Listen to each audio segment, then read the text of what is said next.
Hey guys, it's Renata back with another episode, and I just got a message from a group coaching client, and we were talking about our goals for the week. Now, what she said is actually something that really irks me. It might be one of my top 5 pet peeves, and so that's why I wanted to talk about it today. What she said was, I just need to have more discipline.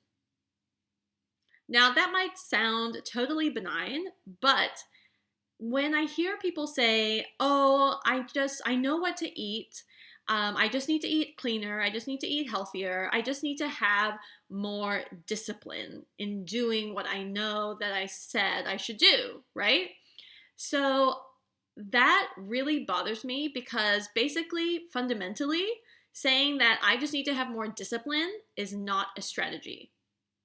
Saying I just need to have more discipline is blaming yourself, is creating more guilt, creating more judgment, and continuing what is often called like a negative thought spiral when it comes to your health and wellness. And when we get stuck in this negative thought spiral, it can continue for days, for weeks, for months, and for some people, years. And I've literally seen some people be stuck in these negative thought spirals for so long.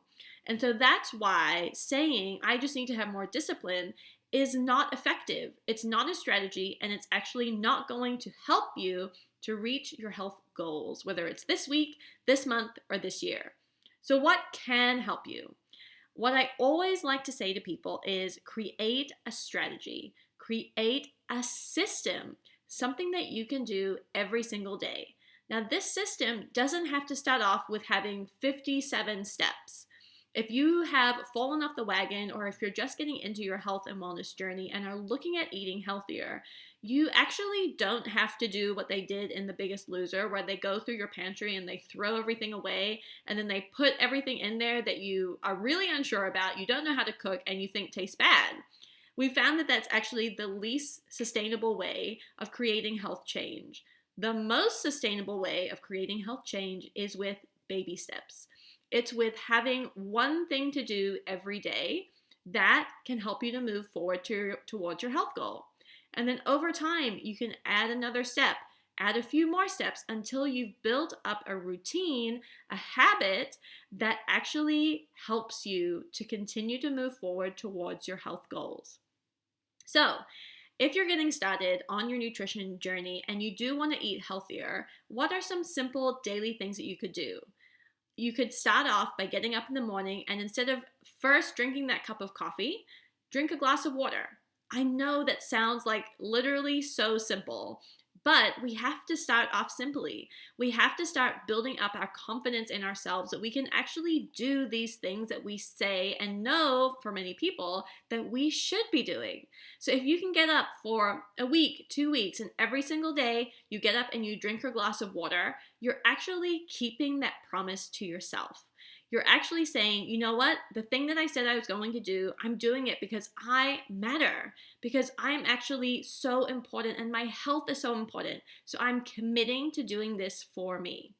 Then once you've done it for a couple of weeks or until you know it has become a habit, you can reflect and review and think about, okay, how can I expand on this habit? How can I add one more thing? Maybe it's adding in, I'll take my multivitamins, or I will take, many times people will love to integrate, for instance, a smoothie in the morning filled with nutrients. I love smoothies. I have tons of recipes for smoothies on my website.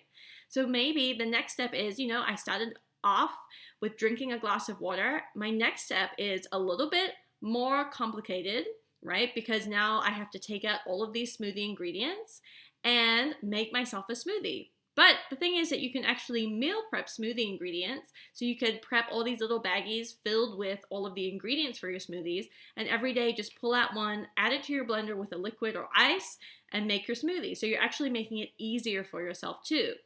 Now, your second step doesn't have to be as complex as adding a smoothie. Like I said, it could be making sure you take your vitamins. It could be making sure you do 5 squats if you're working on a fitness goal at the same time. It could even be just making sure you add a handful of vegetables onto your plate at lunch that day. Just lunch, not even dinner, just the one meal. As you can see, there's lots of different ways that you can continue to add to your system no matter where you're at in your health journey. And so that's why I wanted to bring this up to you, because the system can be incredibly powerful. It's creating those healthy habits that you can actually do for the rest of your life. And that is why being committed to your health journey doesn't have to be this guilt and shame spiral. It doesn't have to be like, I know I should do it, but for some reason I can't, and I just have to have more discipline. You actually don't. You don't have to have more discipline. You just need to set up a system to help you to create the healthy lifestyle that you want. And you can start that off really simply with really small steps. The smaller the step, the better. And if you've heard the episode with Mackenzie from Running with Bacon, she loves to say this, and I love to say it as well because it's so true. You want that habit to be so simple, it's almost silly not to do it. So start off small, build up these baby steps over time, create your own system, create your own strategy. Don't rely on discipline, rely on creating a habit that works for you. So I can't wait to share with you more things that irk me in the next episode. But for now, thank you so much for listening. Thank you so much for watching, and I'll see you in the next one. Bye, guys.